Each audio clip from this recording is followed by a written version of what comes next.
And yeah, with that, I want to welcome you, everyone.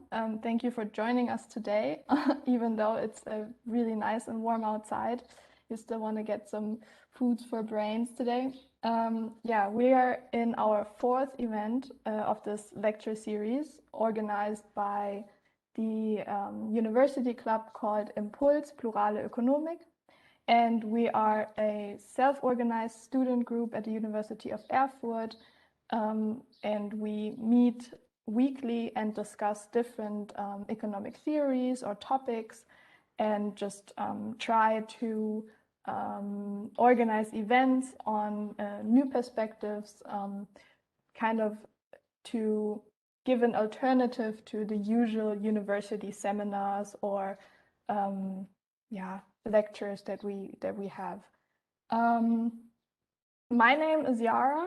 I am part of this group since October last year, and we're, I think, about 10 people who are active. Some of you might have listened to our last event with Achim Kemmerling, Philippa Siegel-Glöckner, and Dirk Ehns, which was super interesting, and you can also find it on YouTube, but that one is in German, so yeah, maybe some of you want to watch that. And I'll give you a short overview of today. We have two wonderful guests, and we are very happy to have them join us today. First is Professor Barbara Fritz from the Freie Universität Berlin. She will talk about the international financial aspects of the inequality of the pandemic today. And she is professor for economics and economics of Latin America at the university in Berlin since 2010. And yeah, we're very happy to have you here. And our second guest today is Professor Achim Kemmerling, who holds the chair, the Gerhard Haniel Chair. This is a very complicated name. A Gerhard Haniel Chair of Public Policy and International Development, and is also the director of the Willy Brandt School of Public Policy at the University of Erfurt. And he will talk about the domestic policy measures and inequality today. Thank you both for being here. I just want to give you a quick update on how to ask questions. So if you want to ask a question, you can use the question and answer tool on the right-hand bottom side of the WebEx room. You can also ask your questions and unmute yourself later on if you want to, but you can also just write them. Both is fine, whichever you feel more comfortable with. If you don't feel comfortable with asking questions in English, that's also fine. You can ask them in German, and we will try to translate them sufficiently in the background here, and then ask them later on.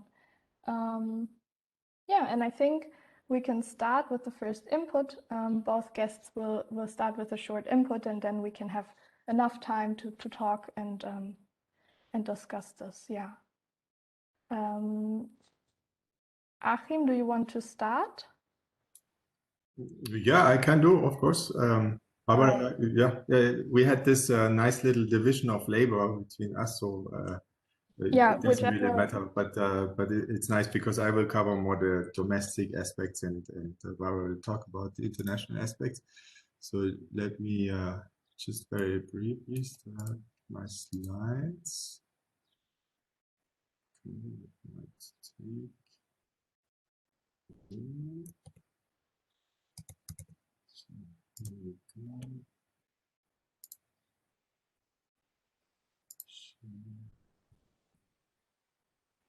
Can you see my presentation now? Yeah, excellent. Okay, welcome everyone. Thanks. I will give a quick input for maybe 15 minutes, and please feel free to interrupt me if I'm talking too much. I hate university professors who agree on a time schedule and then don't behave like that.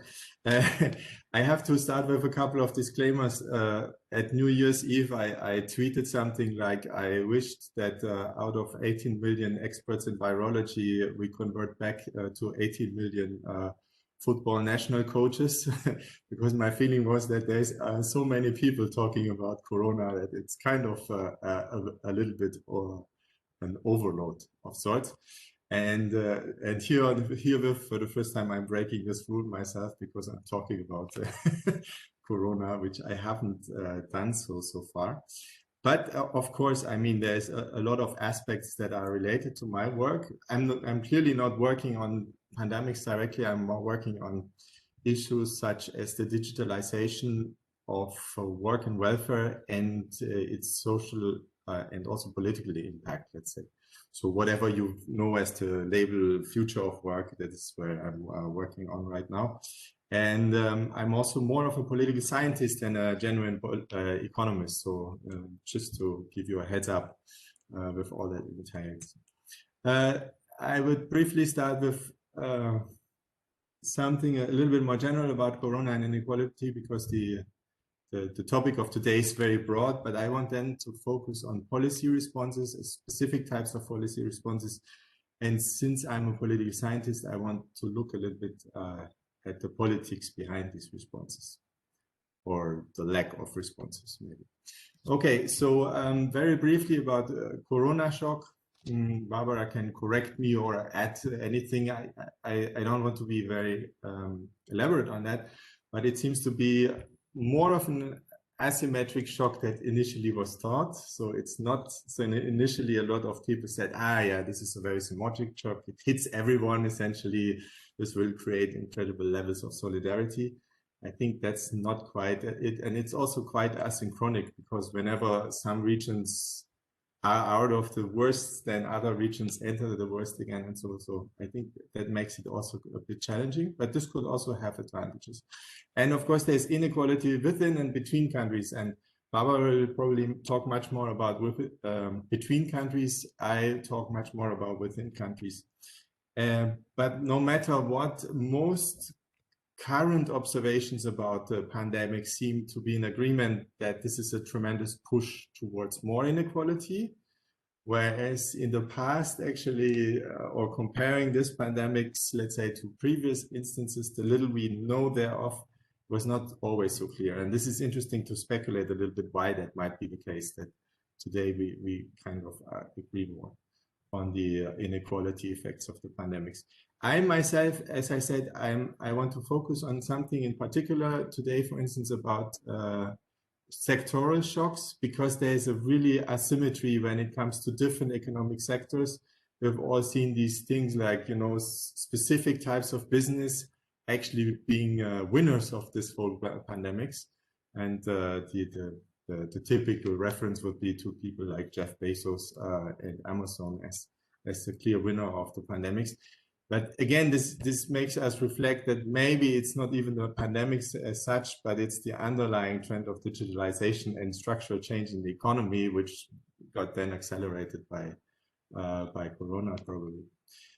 Just as an illustration, since I said we work on the digitalization of work, we did a little blog post some time ago where we tried to compare the digitalization shock you find on the vertical axis, measured by, we can talk about how this is really measured, automatability score, even I can't pronounce that. So how easy it is to automate certain jobs.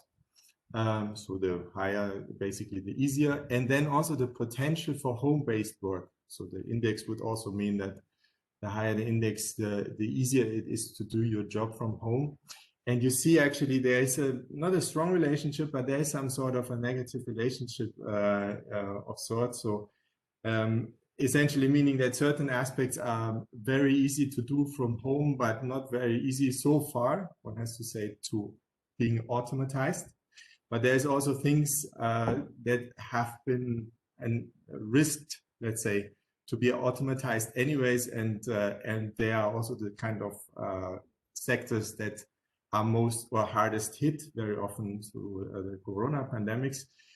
But there's also a heterogeneity, because there is also these essential workers here, healthcare support, and so on and so forth. So not all of them are at risk of the Corona, but it still is an impressive thing to see that there is kind of a double shock essentially going on in the economy. This is why I'm saying it's an asymmetric shock of sorts.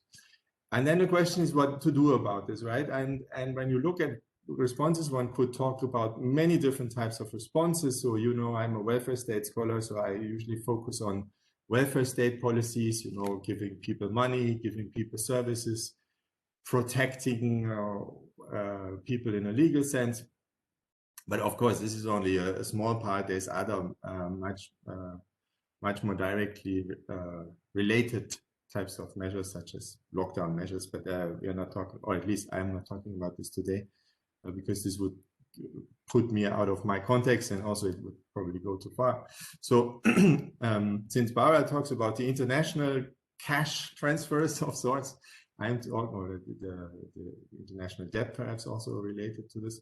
I'll talk about the domestic cash transfers. And there it is quite interesting to see that there was again an underlying trend even before Corona started, to expand specific types of cash transfers in countries, but this has seen also a tremendous push throughout the pandemics. So lots of countries, there's a couple of notorious exceptions, such as Mexico, if I'm not wrong, so I haven't seen the latest update, but there's some countries that are stubbornly not following the international trend, but a lot of countries have either expanded existing measures or have even introduced new types of measures in the realm of cash transfers, really kind of paying people direct forms of assistance. If you zoom in a little bit, so this comes from this living paper by Ugo Gentilini et al. From the World Bank. So you see that there's actually a lot of countries and a lot of measures going on in these countries where you see a dramatic expansion, especially in the last half a year. Why there's such a big jump in the curve, I don't know. We can speculate about this. And then if you zoom in into all these types of measures, you see it's really a lot of this really is cash transfer. So whereas the previous graph shows all types of social protection measures, if you want. Here you really see that cash transfers is one of the two tools that is most frequently used. The other one being basically help with paying bills, you know, like whatever you can think of, because small companies go out of business or can't really honor these kind of everyday bills. But cash transfers is really fascinating. And this is so it's interesting to observe that there is this quite dramatic expansion, often with very small levels of generosity. Some of them are fairly unconditional. Very few of them are completely unconditional, I would say. But so it's a mix of different types of measures. And it's interesting to speculate a little bit where this comes from, right? So one thing I wanted to mention here is the politics behind COVID. And here I make a small interlude, since this is a plural economics talk. I squeeze in some stuff from a much older presentation, but I thought I make a quick reference to this because I find this fascinating. And me being a political scientist, I basically observe how economists observe the world, let's say.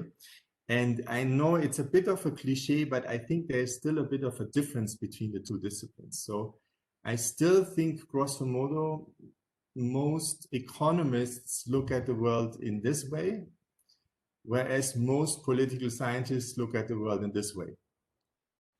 So my feeling is that, so maybe we exaggerate as political economists conflict and differences between human beings. And economists tend to think of human beings as relatively the same or homogeneous. And I find this fascinating. Just to give you an example where I found this very relevant is in my own teaching. So here's a quote: "The development of macroeconomic theory has shown policymakers how to reduce the severity of economic fluctuations.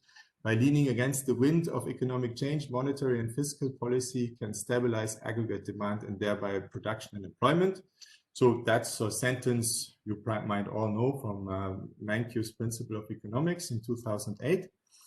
Here I give you another quote: "A better model would acknowledge the great heterogeneity in consumer behavior that is apparent in the data. The saver-spender theory sketched here takes a small step toward including this microeconomic heterogeneity," exactly the kind of heterogeneity political scientists are very much attuned to in macroeconomic theory, and it yields some new and surprising conclusions about fiscal policy.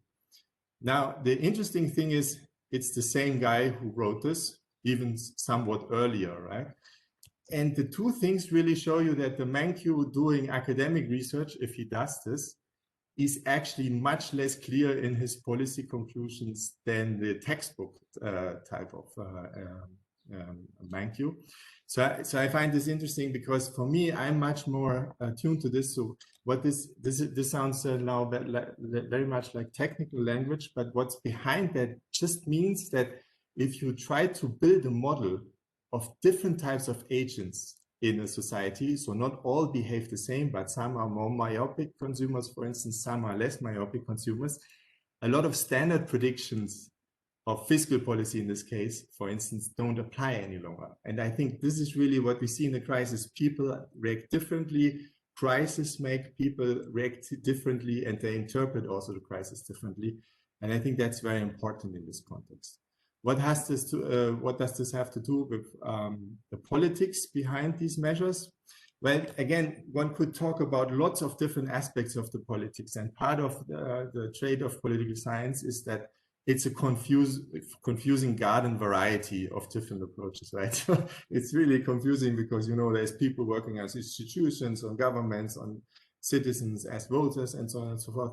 So it's hard to make a decent cut in here, but I just wanted to mention one thing again, probably because this might be interesting for plural economists, is that, yes, for instance, we see that the shock meant for many people that they become more averse against inequality or inequity. It's called inequity aversion. What this means is that they tolerate inequality slightly less than before the crisis. Arguably, we don't really know because this is ongoing research, but arguably because it's a shock that sensitizes everyone to some sort of common threat. But if you look more closely, it's not that easy. First of all, the demand of public goods seems to have increased even before the crisis began. So there seems to be a kind of a backlash against liberal economics even before the corona crisis hit, maybe starting with the global financial crisis or whatever. But I also, and Barbara will probably also agree on this, there's this question, so at least on the international level, there's fractures. So basically, it's not a given that we care now all of a sudden for all, as Germans, we necessarily care for all these Mexicans or whomsoever. But also within countries, it's surprisingly stubborn how hard empathy travels in certain regards. And one example, which I really find fascinating because it's ongoing, is, and I haven't seen much changes that, just take one example, this thing that always comes up when you talk about digitalization for some reason, is the universal basic income. So the argument is, if you run out of jobs, you need to give people money without any conditions. We've seen that this is going on in a lot of countries, but you automatically always get this reaction against it. So, and it's funny, if you look at the kind of camps for and against the universal basic income, and those in favor of the universal income or the universal basic income as an unconditional cash transfer program, strangely enough, at both sides of the political extreme, let's say. So it's kind of fairly left people, left liberal maybe, or maybe even libertarian, we can discuss this. And then also on the right, you see actually some people, even from big business companies, the former Google boss, for instance, Eric Schmidt, and others who would also champion this cause, right? And this sounds weird in terms of policy making. This is not a usual coalition. Whereas the middle is also is more averse to this kind of initiative, right? And so this is fascinating to observe where this comes from. And this is where I think actually where I probably draw the line now, in order not to run out of time, and maybe we can highlight this in the discussion a little bit more.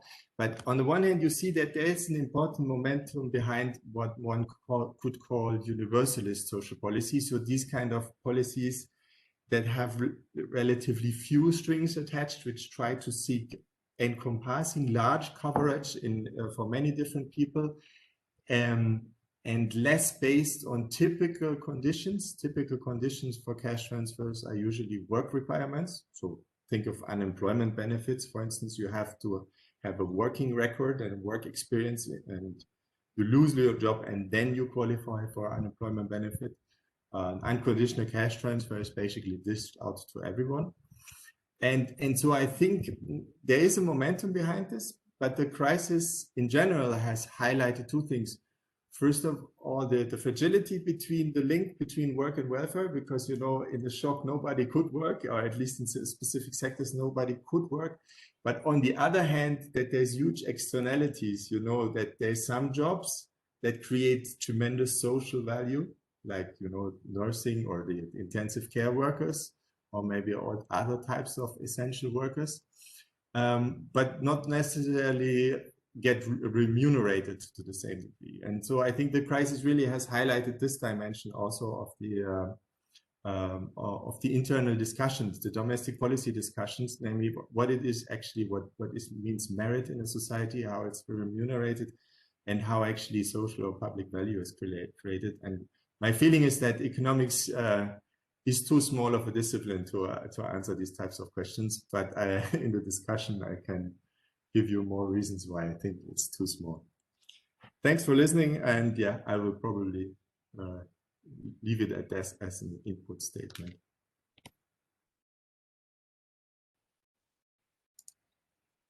Thank you. That's very interesting. I think, Barbara, if you're ready, you should be able. I just had to close my door. There's somebody playing piano, and I didn't like to make you hearing that also. So let me open my presentation. Yes. Yep. Okay.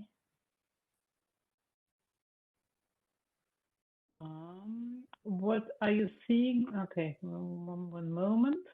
Okay, are you seeing now the good version for you? Okay, so thanks a lot for having me. I'm glad for the invitation. As I said already to the organizers, I have very close contact with the CRIVIs, the critical economists among the students at my home university, the Freie Universität Berlin, and I'm hosting repeatedly their course, which they offer for the BA Economics. So I'm very glad for this initiative at the University of Erfurt, and glad to be here and to share this panel with you.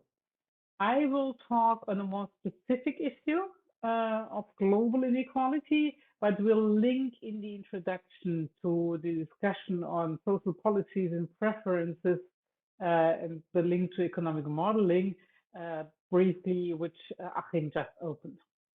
I will present you work on the inequalities in a global financial safety net for developing countries and emerging markets, which is joint work with Larissa Mühlich and Bill Kring from Boston University, and which is something I will show you funded by UNCTAD. The results, just to give you an idea where I want to take you to, is that this global financial safety net, which I will define and explain to you, has evolved over time, but is still underfunded and very unequal at the global level. It doesn't serve too much currently in the crisis, surprisingly. We have a focus on the lending of the IMF, the International Monetary Fund, which has to improve to better serve the member countries. And we think that cooperation between different multilateral actors like the International Monetary Fund and regional funds, which I will explain also what this means, is important to provide a public good at the global level for countries which come under stress. Okay, before I go into this global financial safety net, I will talk a little bit about the situation of developing countries, emerging markets. That's the focus I will have for the next minute, to deal with the crisis and to achieve at the same time the global sustainable development goals, climate change, and other highly urgent issues which come together with the pandemic, with the current pandemic. We have, in principle, when we look from a financial perspective of debt and payment, two groups of countries. There are internationally countries which have a level of foreign debt which is not sustainable, which are insolvent, which are not able to make the payment of their debt on their own because the debt is too high compared to what they are able to pay. These countries need a debt restructuring or a debt reduction, where we have a common framework of the debt service suspension initiative of the G20, which is, to tell you this already, by far too small to really tackle the issues which might be coming. There is another group of countries which might have liquidity problems at the international level, which might have a problem to pay their debt service today, but at the long term they are solvent. They can do that. They need immediate and rapid and easy access to further credit, to further liquidity. And for these, the global financial safety net is the institution, or is the set of institutions which can tackle these issues. And the global financial safety net is there to reestablish the ability of indebted countries at the level of developing emerging market countries to react to the crisis, to tackle health issues, to provide social protection, as Achim went into, and to maintain business and labor relations at a rather stable level. When we look at the debt level of countries, this is not own data, but data provided by the Jubilee Debt Campaign, which have a debt data portal. We see that the color of different countries is rather different. The redder the color, the more the countries are in stress. They are in current debt crisis. The lighter it gets, the lesser they have a problem. Yellow still is a risk of public debt crisis. Orange is a risk of private debt crisis, and the clear red is a lower risk of that, higher risk of debt crisis, but still not an outbreaking risk. And what we see is that we have a concentration of reddish and orange and yellow colors here in Africa and sub-Saharan Africa. Not all, but many countries. And we have it also in Latin America. It's the same, not all countries, like here, Chile is not, and Peru is not the case, but other countries are in acute problems or close to problems, also in Central America and Mexico.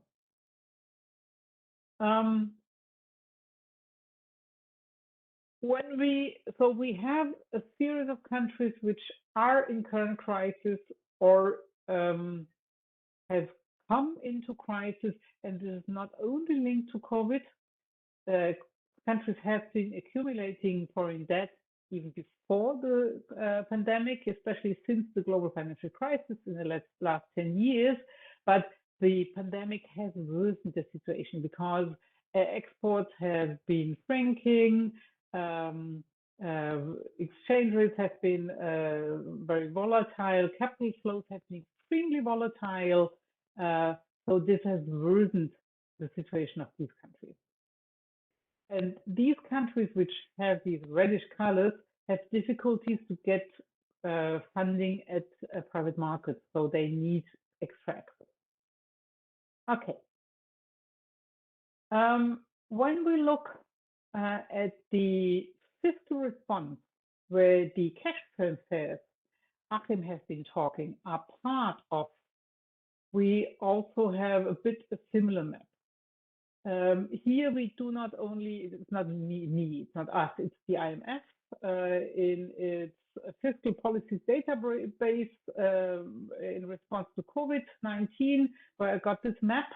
There they sum up all anti-cyclical measures in the context of COVID, which are cash transfers, but which are also liquidity provided to firms, which is support of wage earners and all kind of support which comes now for this occasion from public funds. And we see that those spending more than 10% of their GDP are northern countries. Here Europe, here the US and Canada, and many of the African and the Latin American countries again are in the range, and here in Asia also in the range of spending between 2.5 and 5%, or even less than 2%, the red ones, of their GDP in measures to support their population in the most diverse manner. We have here, this is interesting, when Achim talks about the different preferences for redistribution and the diversity in rejecting inequality. We have heterogeneous actors, and often leftist governments are supposed to represent a preference for redistribution, more inclusion, while right-wing governments are seen as liberal governments which are not keen to redistribute. When we look, for example, at Latin America, we see that in part this works, this distinction, and in part it doesn't work at all. Achim already mentioned the case of Mexico, where there is a leftist government which has been re-elected last Sunday in terms of its majority in the Congress, etc. And there we have almost none additional spending, even despite the leftist orientation. And we have the case of Brazil, which is a notorious right-wing, extreme right-wing government. We all know about that, which has been spending huge money. So the preference in terms of left and right governments representing electors' preference for inequality or less inequality do not also always work. The pandemic has really created here lots of chaos, so to say. So political scientists have an enormous job to explain that. But just the last comment, now I go to the next slide for this. Here again, IMF data, and this is my last slide before I go into the global financial safety net. It looks on the ability and the effective fiscal policies of countries depending on their income level. Here are advanced economies, so the industrialized countries, emerging markets and middle income countries, and here are the least lowest income countries, developing countries, the poorest ones. And the IMF has checked the change of their fiscal stance, if they're spending more or less than compared to the last year. The red one means that they are spending less than the last year. The blue one means that they spend more than the last year. And we see that all advanced economies have been spending more last year. And this is still from January, whoops, oh, sorry. Where did I get? Okay, yeah. From January,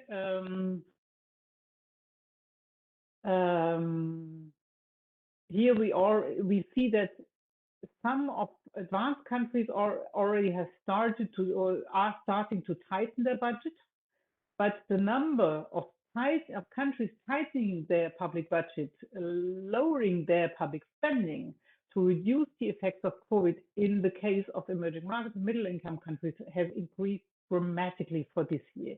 And the same also for the poor countries when you look at this.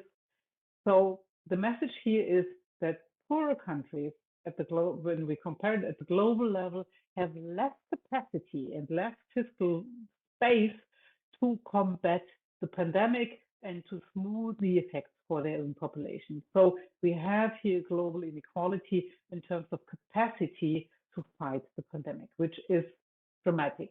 There is another measure. The IMF measured how much countries spend, and at the global level, we see that only 5% of the spending against COVID is happening in developing countries, emerging markets, while 95% is happening in advanced economies. So here we have a huge global inequality. Okay, now I come to the issue of the global financial safety net, where I provide you with data I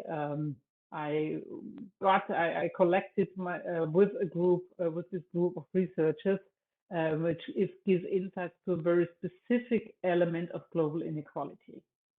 Okay, first, what is the global financial safety net? It started in the post-Bretton Woods era in 1944 with the creation of the International Monetary Fund as the global institution to help countries when they are in balance of payments stress.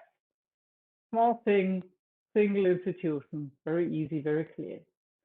Over time, this changed. The IMF increased, but we also see the emergence of regional funds here, regional financial arrangements here in Latin America, here the Arab Monetary Fund, and here later in the 90s, the Chiang Mai Initiative, which was created by Asian countries, already joining big money similar to the IMF.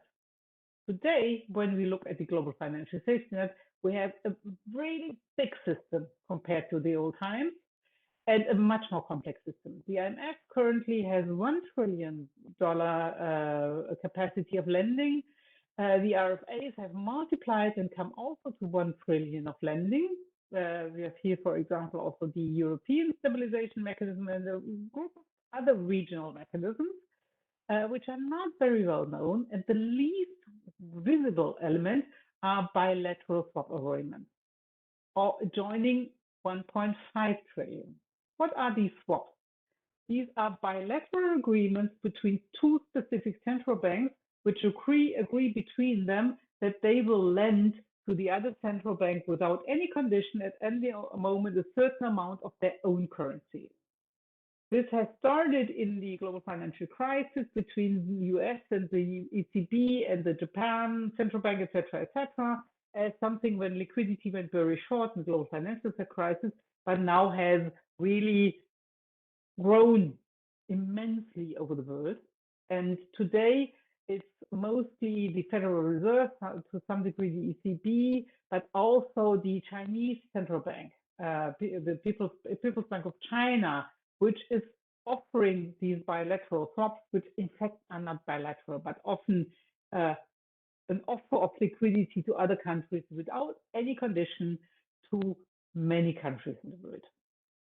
Okay, it's very complex, the system now, and the IMF by far is not the only player in the room to provide international liquidity for countries in trouble. When we look on how countries can access these three sources, we get a picture of stark inequalities. Here we use the same color code of this bubble picture, red for RFAs, blue for swaps, but divide IMF lending in standard conditional lending, what we all know about the standard agreements of the IMF, which come together with conditions for fiscal austerity, etc., and new lending lines, which are non-conditional or much less conditional. For example, for health issues, the rapid finance instruments, many of them created now in the crisis. And we see for the distribution of all sources of liquidity that in terms of GDP, the richer countries are much better insured than the poorer countries. And when we go to the regional distribution, we see that East Asia, Europe, and South Asia are the well-insured countries in regional terms, while Latin America, Middle East, and Sub-Saharan Africa are much less well covered. While at the same time, we see that the critical debt levels are concentrated in these areas. So this is a major inequality of the coverage of the possibility to access this network in cases when countries are in need to get liquidity. We get these data and track this from the Global Financial Safety Net Tracker, which you find here at this web address, where we track the annual lending capacity of the IMF, the central banks and regional financial arrangements, but also the current amount these elements are lending to countries. When you go to the map, the colors have changed now. You can first see how much lending has happened over time, from which sources, and you can click on countries. I don't do it here because it could cost time to do it online. You can click on countries and then you see what, for example, Ethiopia is currently using, which is an IMF conditional and an unconditional credit. And you can see when you click on countries like here, Papua New Guinea, also what they have available in terms of liquidity from the Global Financial Safety Net, which is here in the case of Papua New Guinea. They are, of course, member of the IMF. They are also not no member of a regional financial agreement, and they have no swap available. So Papua New Guinea is one of the poor countries which only have as its hand the good old IMF, while others can draw on swaps and regional funds and can choose and pick whatever they want. Okay, when we look now, this is my last part, on lending under COVID, you see that from the 1 trillion of the IMF, only 100 billion has been used until now, so a small fraction. Even worse or even less for the RFAs, 3.8 billion from 1 trillion. But swaps have increased. So there's little demand for the IMF and for the regional funds. When we look at the distribution for income levels, most swaps are concentrated here on the richer countries. And when we look on the geographical distribution, we see again that the well-insured have the highest concentration, especially of swaps, while Latin American countries, for example, do draw much more on IMF non-conditional lending, and also sub-Saharan countries. To conclude, because I used much more time than Achim already, we see that the multilateral institutions have been in very little use until now.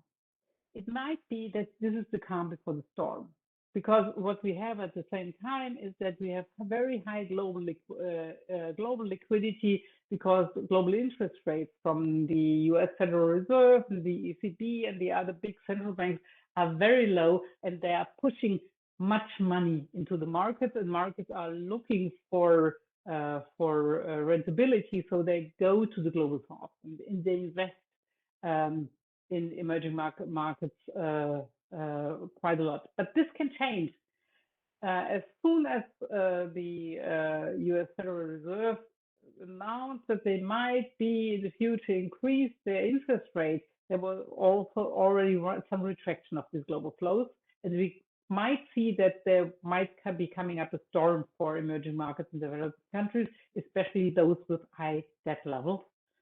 And then we might see a situation for the poor, where the poorer countries and the regions less covered and then higher risk might be quite underinsured. And what means underinsured? When countries do not get sufficient and quick liquidity in a debt crisis, then their debt crisis worsens. And then it might turn into an insolvency crisis. And we know that debt crisis and their tackling costs enormously, not only in terms of GDP and growth, but also in terms of inequality. Debt crisis and their tackling increase inequalities. We have second, a shifting weight towards swaps. And swaps are offered by central banks when they want to do that. They have no international rules, they have no binding contracts, nothing. They do this when they're interested in maintaining links with another country. So more and more countries are depending on the goodwill of countries like the US and China for getting these swaps. So we might be seeing something which has been discussed in the field of vaccination disposition, where countries like China, but also India and now the US are offering vaccines to countries where they politically want to do that for geostrategical reasons. And it seems that at the financial level, we have something like liquidity diplomacy driven by national interests of global or regional hegemony. To tackle this, the IMF should change.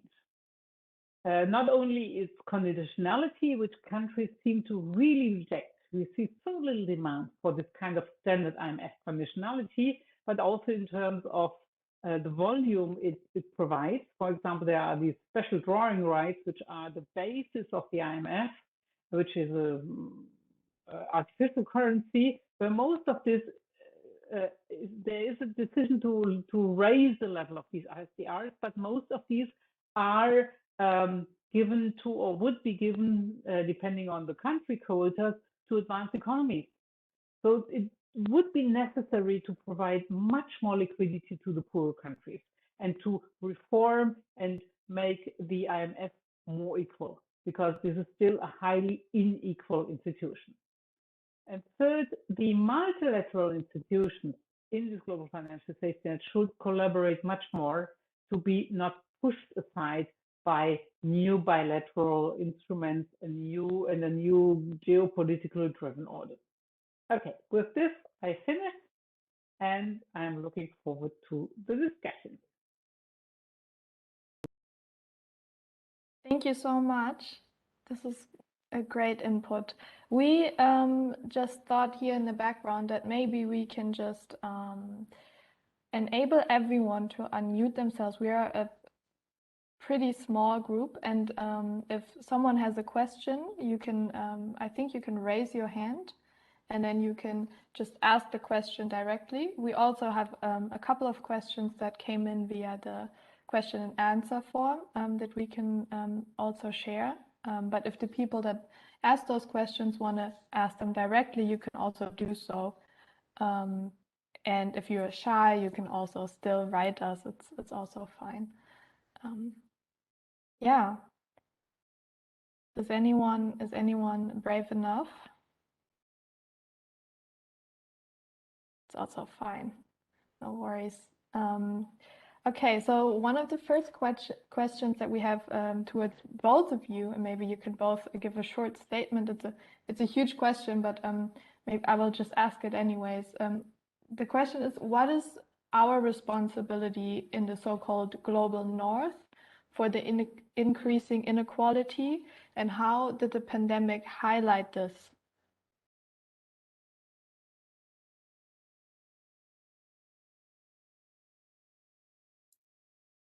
Barbara, I think you should go first. This is more addressed to your part, and I have the lazy ball later on. Okay, I try. And I try not to be too long. Well, our responsibility sounds a bit like a moral issue, and certainly there are moral issues involved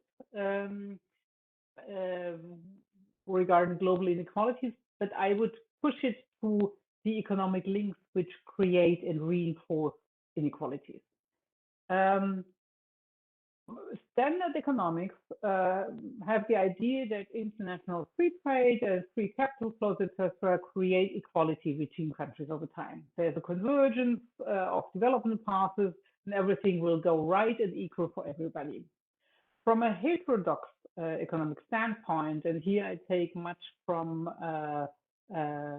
developing countries' economists, for example, from Latin America, with their structuralist central periphery perspective, I think we cannot talk about that. It's difficult to maintain that. There are countries which have really increased their share, but there are many countries which have stayed behind. This is not just the fault of their domestic policies. It is that both trade integration and financial links tend to create and reinforce inequality through different mechanisms. which are diverse. And so I could give another talk about this, but there are economic reasons. What could tackle this center-periphery relationship and smooth it? One is, and that is why we emphasize so much the issue of international collaboration. International cooperation and collaboration can be able to tackle these issues or to reduce global inequalities.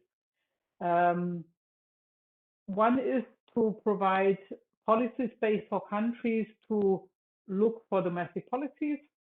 In Bretton Woods times, this was trade barriers, which were important for countries to protect their own production, to gain competitiveness. And some countries were more successful with that than other countries, but all countries which raised their level of competitiveness did that at a certain point of their development based on national protection.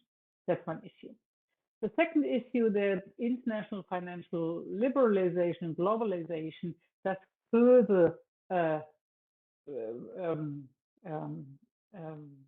extremate these global inequalities. So international cooperation in not letting international capital flows flow to developing countries and then go back and create huge boom and bust cycles would be important, not only at the national level, but also at the international level. And of course, all issues of international development cooperation, where you could include and have to include currently, for example, a much more fairer distribution of vaccines, makes part of that. It's not the biggest share, but it makes part of it. Okay, that would be my as brief as possible response to that. Thanks, Barbara, for giving me briefing space.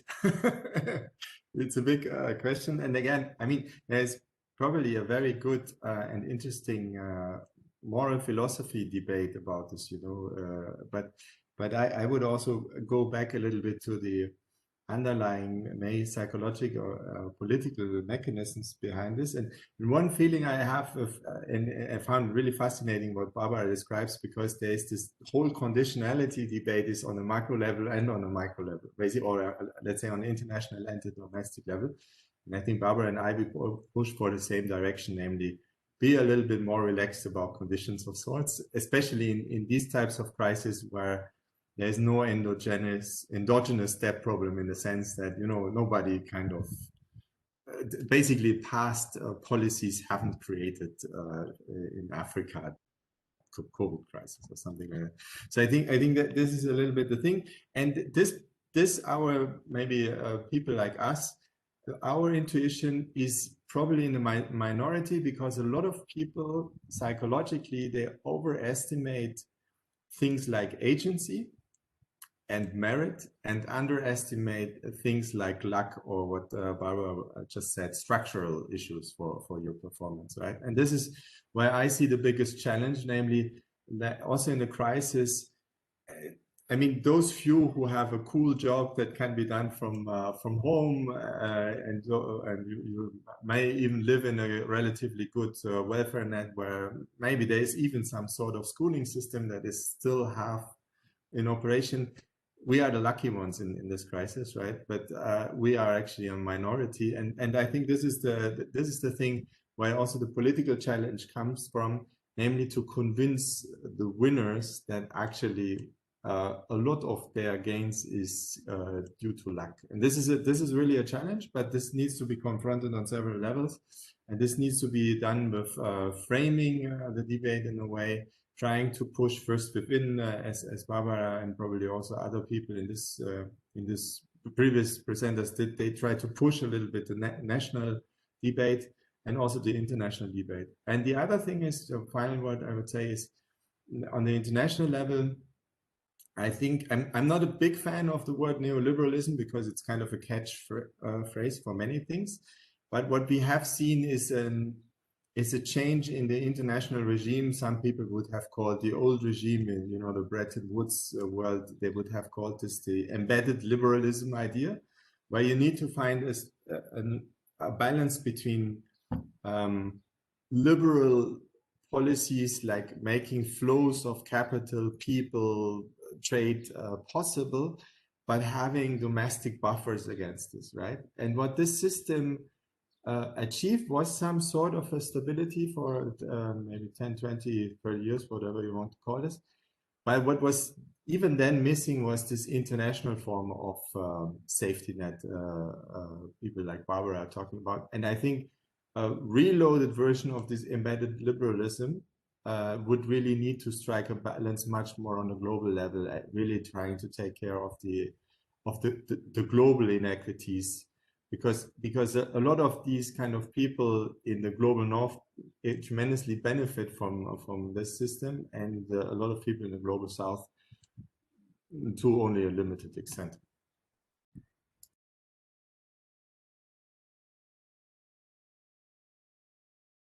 Yes, thank you.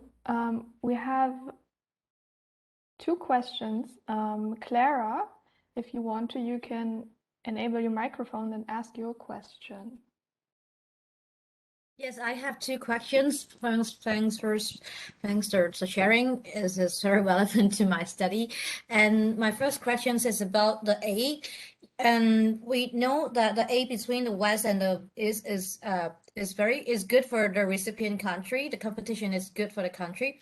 But and you have mentioned that the increase of the China aid, and I'm from Hong Kong. I'm Claire from Hong Kong, and I noticed that most of the aid from China in kind donation or infrastructure, or some would argue that it is more favorable to the elite, and because it do not have conditions, and it may make many countries do not have to make promise to the people, and they can still get the aid, and it becomes some cases it become an easy way out for the country to escape from some domestic responsibility. So do you think this kind of aid is helping to alleviate the inequalities, or are there intention to improve the situation? Because we know recipient country can also set some rule on the receiving aid or like money. So do you think is it help alleviating inequalities? And if there is problem, do you think what the recipient country can do? And my another question is about circular economy, because the pandemic things and make people rethink about the structure, and circular economy become a big word, but things are really slow. I in my opinion. And do you think circular economy is the way out for inequalities? What are the prerequisites for this to work, or no, it's still very far away from that? Thanks so much. Should we answer, or maybe this time I go first so that Barbara has more breathing space? So because the aid is obviously an eternal issue, right? And this is one of the points I wanted to get to also. You need to create support for these measures, right? And I realized this, I listened a little bit to the session last week in Plurale of you guys. And one thing which always strikes me is that, for instance, if you look on the domestic level, as I said, the demand for, or not, let's say the popular support of UBI, Universal Basic Income, is not so high because people are very much wedded to this notion of merit, which works to the notion of work, right? And now there's two choices. You can be utopian and say these people just don't realize what's going on, or you try to build a path towards a less conditional form of aid giving, which creates the necessary support even from, let's call them, for the lack of a better word, conservative voters. So on the domestic level, this could, for instance, mean that rather than going full Monty unconditional, try to gradually lift the conditions that don't make sense. Or just in a concrete example, for instance, if you have a work requirement, just broaden the definition of work. What does actually work mean? You know, you can define work as a lot of socially valuable activities that are not remunerated and still would basically merit kind of conditions. And then you expand the support coalition. And I think the same thing would go on the level of international aid. But of course, I mean, corruption is a severe issue. So one should probably really check very carefully if, for instance, governments don't start divesting in a local tax collection and stuff like that. So I don't want to trivialize this. Aid is a very complex issue. But I think this should suffice. To be honest, I know very little about circular economy in a decent sense to make good comments about this. But what is quite clear that this is just this is not the ultimate crisis we will see. And I think what Corona or the COVID crisis really can do is it can help us thinking about new forms of interventions. Because what happens with the COVID crisis is actually good for policy making because it's such condensed, it happens in such a short time and in such an exponential way that people can process this information, maybe wrongly in a biased sense, but at least we see it. Whereas climate change, we don't see, right? But maybe we can learn something out of this. But this is a very generic comment. Maybe Barbara has more ideas about circular economy. Okay, great question. I first go also for the aid question. If it's better to have aid than credit and in kind without conditions, etc. First, we have to see that international aid, the official development assistance, is a very small fraction of international flows.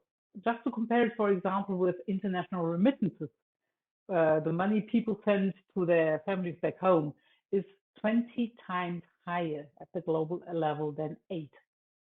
So we talk about small volumes. That's the first issue. The second issue, for very poor countries, aid is much better than credit because they are not able to repay. But we have to see that even aid often comes with hidden conditionality, or with the aim of not only helping those who receive, but also helping those who give. For example, by pushing investment of that country or exporting goods or whatever. So aid is not innocent also. It has a political economy behind it. And it's mostly tackled towards reducing poverty and not inequality. Poverty and inequality are very different dimensions, and it's much too small to reduce inequality in most countries. Okay, so the circular economy, the same as Achim, I'm no expert on it, but there are two main understandings of circular economy. One is I live close to the Tempelhofer Feld, that famous big green area where you have urban gardening, etc. Some people understand circular economy, something like that, collectively planting tomatoes and eating beets. I think this is nice and is important, but it will have a small share, this subsistence economy or circular economy without money. And we see that it quickly can change into big business also when you see all this sharing economy, which went big. Okay. But when we talk about circular economy in the sense of reusing our resources, then I would like to, then I think this is a key issue which has to be tackled and which needs huge public investment. And this is something which the crisis changed the perspective on it, I think. There is much discussion, and we do not know how far this goes, of the acceptance of a new model for public intervention, for public anti-cyclical intervention, and for a revalorization of public investment, not public spending in general. There's much more division for basic income transfers, etc., as Achim said, but there's a much higher consensus for public investment, for critical infrastructure, which is also ecological critical infrastructure, like the transformation of the energy basis, etc., which cannot go without public big investment. But first, this will not go into textbooks, which you have to study in the next 10 years, I feel. Textbooks are horribly slow to take up theoretical innovations and shifts in terms of paradigms. And second, again, we have here this big inequality that advanced economies will be able and are pushing for this. The US is the biggest example for big public investment now, but many emerging markets in developing countries, especially in these risky areas like Latin America, Sub-Saharan Africa, etc., will not have the capacity for these public investments. So these need much support by international financial organizations of all kinds, being it development banks, etc., to do this shift and get access to public investment and to funding of public investment in very friendly terms. Okay. Yeah, thank you. Thank you, Clara, for your question. It was a very, very good question. I think Armando still has his hand raised. If you want to go and ask your question, go ahead. Just a quick question in regards to inequalities. We discussed inequalities. Armando, you're quite... Do you hear me? Yeah, can you talk a bit louder, maybe? Do you hear me? Hello? Yes, No? Okay. that works. Thank you. We talked about inequalities. We, together with Professor Achim, we have had the chance to discuss gender equalities that have been exposed from the pandemic, endemic gender inequalities, even in the developing world. We have seen the cases of UK, but do you think that COVID has actually impacted, has impacted the gender equality, even have made the gap between genders, economic gender inequality even bigger? And do you think that policies of international aid would be a solution to that in order to bridge that gap? I feel like probably Barbara should go first because she has much more also personal affectedness being the mother of 2 children. Okay, I am lucky. We start with the personal, the issue is close to my personal life. I am lucky to have 2 daughters which are already in the university. So I did not have to suffer as a university professor from kids running around the whole day and being at home while I had to be fully working and working more than before because the switch to online teaching, etc., was quite a workload. You know that.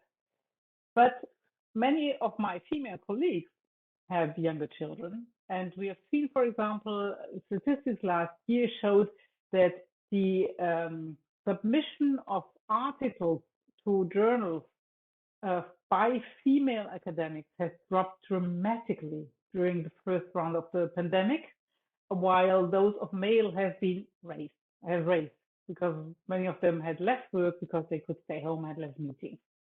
And this is a very privileged level of professionals we're talking about, university professors and academics. And still we see the reinforcement of traditional gender roles. So imagine this as lower levels of qualification. Certainly this has had a higher impact. I think looking at Achim's sectoral picture, we see that many of the sectors where we have a concentration of female work, like healthcare, childcare, etc., they cannot be transferred to home office conditions. So these had harder conditions. So probably we have an increase not only in overall inequality, which is highly diverse among countries, but also we have a gender divide which has augmented due to reinforcement of gender roles when the childcare and elder care is involved, and due to sexual distribution of labor. How can aid solve this? I think everybody in all institutions are much more aware about gender issues today. This is something helpful. So in principle, all kinds of whatever World Bank credit or aid from whatever institution has to tick the box that this is at least gender neutral or will support more females. If these measures always are that effective, that's another question, but the awareness is there. And with that, I think I hand over to Achim. Yeah, thank you very much. So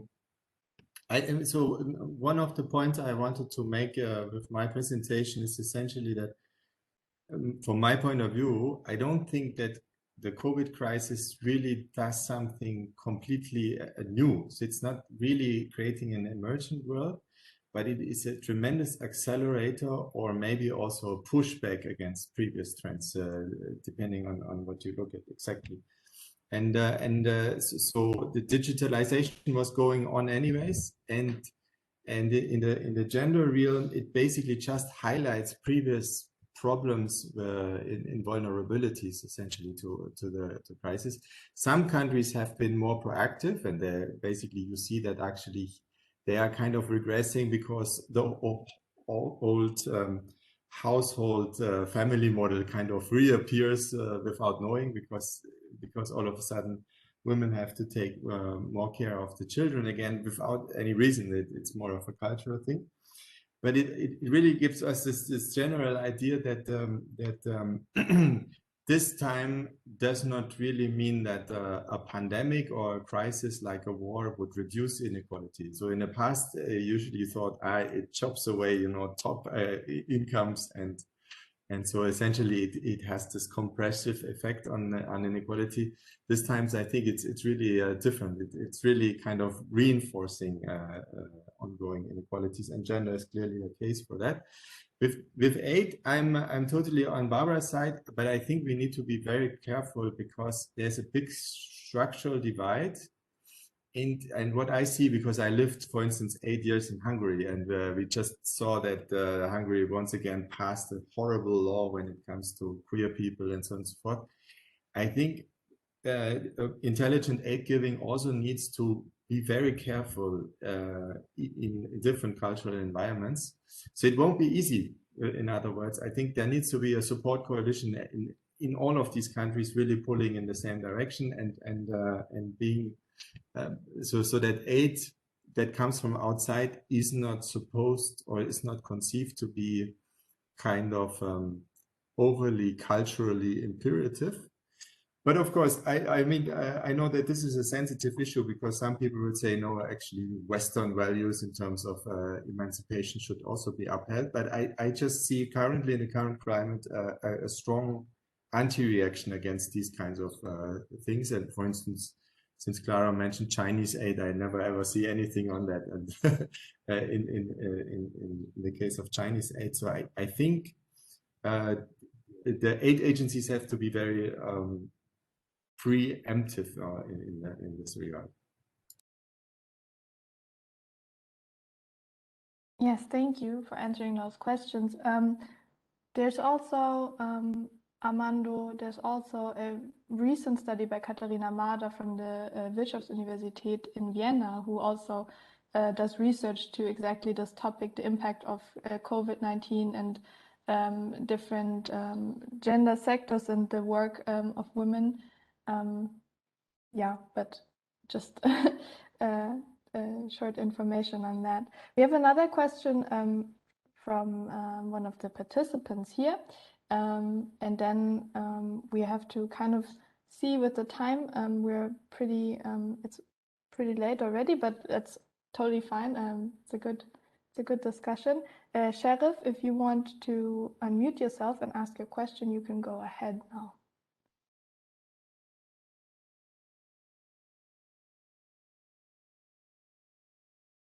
I can't hear you.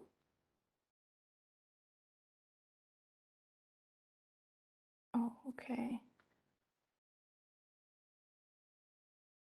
Seems to have audio problems. Maybe you can hear me now? Yes, now it works. Okay. I'm sorry. First of all, I wanted to thank you all for presenting today. It was a really good topic. I want to come back to China and maybe the fight about influence of China and the EU and the Western world in Africa, for example, with the Road and Belt Initiative. How is the inequality now growing through the COVID pandemic, increasing that fight, and what is the possibility for the EU and the US to maybe take measures against the increasing influence of China in Africa?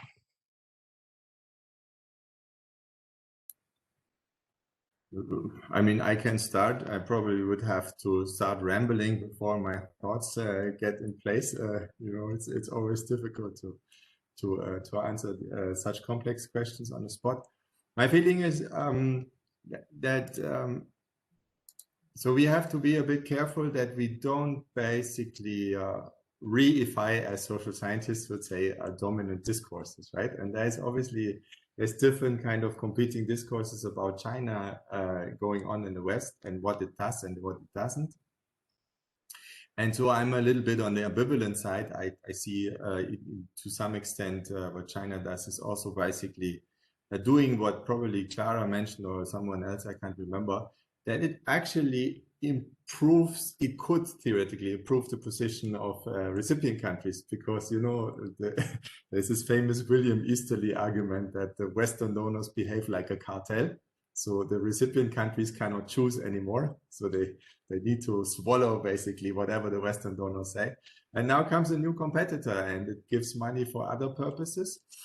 And to some degree, I find this also not necessarily bad, because now we can also observe, maybe, you know, who knows, maybe building railways in Africa is not such a bad idea. But I don't want to glorify it either. It's quite clearly that there's a lot of strings attached, strings that we don't usually see. Or when you look, actually, there was a recent study that actually looked at the real interest rates of Chinese aid, and they were horrendous. So we see that a lot which is labeled as grants or partial loans or basically preferential loans turn out to be so preferential. So there's also a severe crisis. But what the pandemic does to it is probably once again an acceleration, because China comes out of the crisis much faster.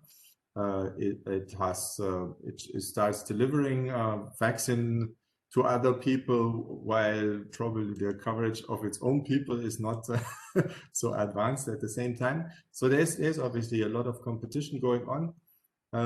And so we need to craft a system which plays with the virtues of both cooperation and competition in a sensible way, right? So I think some degree of competition is not necessarily bad, because I think Western donors become self-complacent and there's even sort of you know, how do you call this, hive mind? Or no, it's actually like if everybody does the same because they live in the same kind of bubble. And so it's occasionally good to get pushed out of your comfort zones. But of course, I'm not saying that this we should take whatever China does lightheartedly. When you look at, actually, my last word, when you look at actually at empirical studies, and there's a lot of good studies based on aidData.org. Who's interested? There's all these people geocoding, for instance, aid projects. There is some evidence that Chinese aid projects within the country, even before COVID, enhance inequalities rather than they reduce them. But this has to be taken with cum grano salis. It's not easy, but I think a lot of studies would show that basically Chinese aid is mainly making prosperous regions within, let's say, an African country more prosperous. So basically Chinese aid does not even attempt to reduce inequality. And I think that's obviously a severe problem.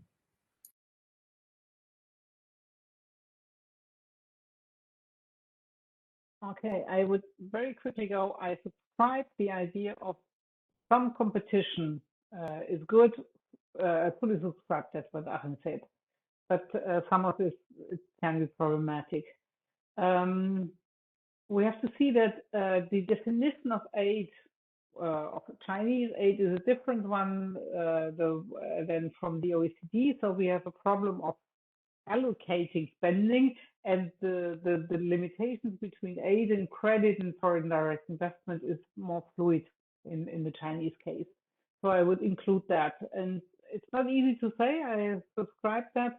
What, for example, could build in higher inequality is when foreign direct investment from China is directed mostly to the extraction of commodities, because this is not labor intensive. This exposes the country to more volatility, etc.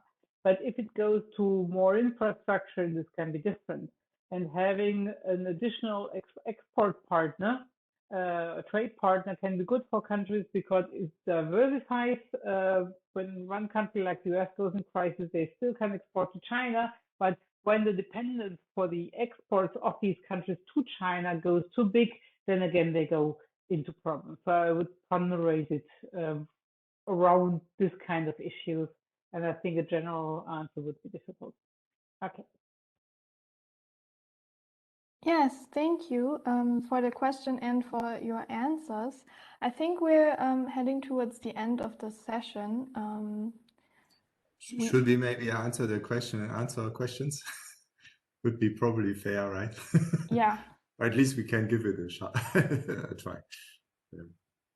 Maybe very briefly, because someone asked me for, I think, an example about the wrong conclusion. So basically what, as I said, what ManQ does is actually, you know, if you think about this, and this is a real problem for macroeconomics. Macroeconomic policy recommendations have to be notoriously reductionist. I mean, there is no way around it. I mean, that you could play a little bit with a more systemic approach, you know, like Steve Keen, they built different types of models, but the whole movement in macroeconomics was towards a micro foundation. But micro foundation usually first means that you need to make grossly oversimplifying assumptions about the typical consumer. And so what ManQ did, funnily enough, so basically the researcher ManQ, not the textbook ManQ, he basically only allowed for 2 agents. And there is a lot of agent-based modeling now where you allow for different types of agents. So for instance, think about what fiscal policy implies if everybody consumes myopically. So you get new money, you spend everything on the next day. Or if you have a more long-term perspective on consumption where you say, but if there's a future shock, maybe I should not spend everything right now, right? And this means really how effective is fiscal policy under such circumstances depends on what types of people are out there, how they react, and how they interact with each other. And this is the example. So basically, the standard leaning against the wind, what does this mean? So basically, if there's a crisis, you should pump a little bit more money into the system and vice versa, are not so trivial. And the global financial crisis shows this. But as Barbara said, the textbook economics is notoriously slow in keeping up with the realities also. And this is, you know, I'm on a crusade to make economics a softer science. I think economists need to be more honest about the huge degree of uncertainty that comes with their policy recommendations. And I think that's where the ManQ textbook, George W. Bush advisor, fails dramatically when it comes to this. So you need to be honest that we know much less about fiscal policy.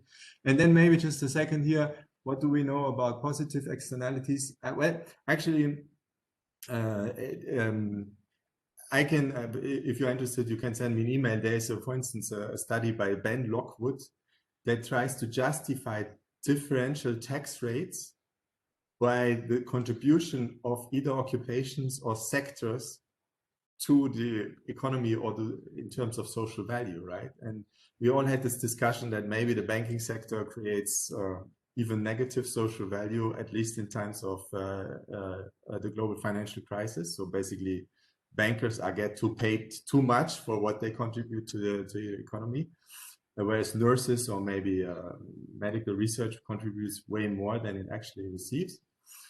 So basically, the idea would be to build a tax system that accounts for these forms of externality. Now, the fun thing about this is that we know very little about externalities. It's in every textbook, but have you seen in a textbook a quantitative estimate of externalities? It never is there, because it's notoriously difficult to define and quantify and measure these things. And again, I think, again, economists need to be very careful and allow for the question that these questions are qualitative, and just because you can't measure them doesn't mean they don't exist. But maybe Barbara has something on that. About MMT, I feel like I'm not really capable of answering this. I followed the discussion last week with interest. I think, especially in the global south, we are nowhere near this level of you can just spend whatever you want, because, you know, whenever Argentina starts spending like madness, all the Argentinians basically pump all the money to the United States or Uruguay for some time, right? So it's not that trivial in the global south context. But maybe probably Barbara is much more intelligent about this than I am.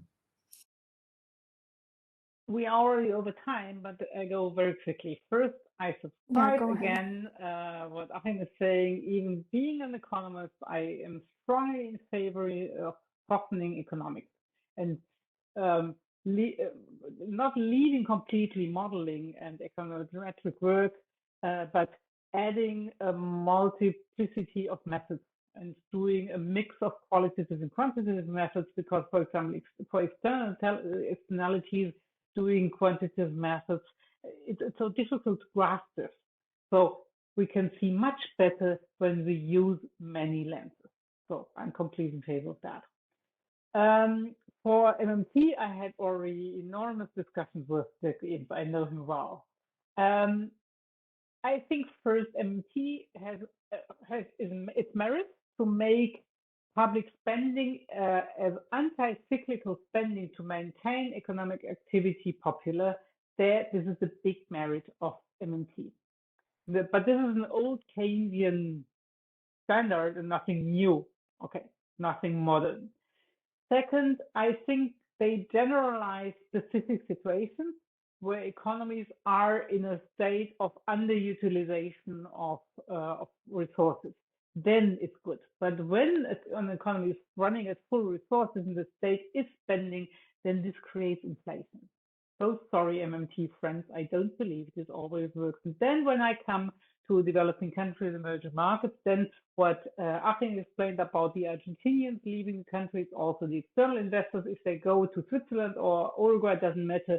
There is a balance of payments constraint where developing countries, emerging markets run very quickly into, because domestic and international investors have a veto right. They leave the country and the currency if they think there's something very worrisome thing going on, and then all public spending goes to an end, and policy has to react by austerity. So I think MMT has its merits for a specific situation, but don't try to generalize. All right, thank you for answering those questions as well. Yeah, we're kind of over time, but it doesn't matter. It was a very, very fruitful. Thank you to both of you, Barbara and Achim. I think we all took a lot with us tonight. So I think I have one last thing to say. Barbara and Achim, I would ask you to join us in a short breakout session to just give a little feedback and evaluate the session today. And for all the others that study in Erfurt or who are interested generally in plural economics or in our local group, can stay in this room. Some of us will be here and can answer your questions if you have any, or maybe you would like to join us and help us with our next events. That would be really cool. Thank you for the questions. Thank you, Carlo, for the technical support, and thank you, Barbara and Achim, for your great inputs and your answers. Thanks for the great questions and discussion. Yes, for organizing and for all the participants. Thanks.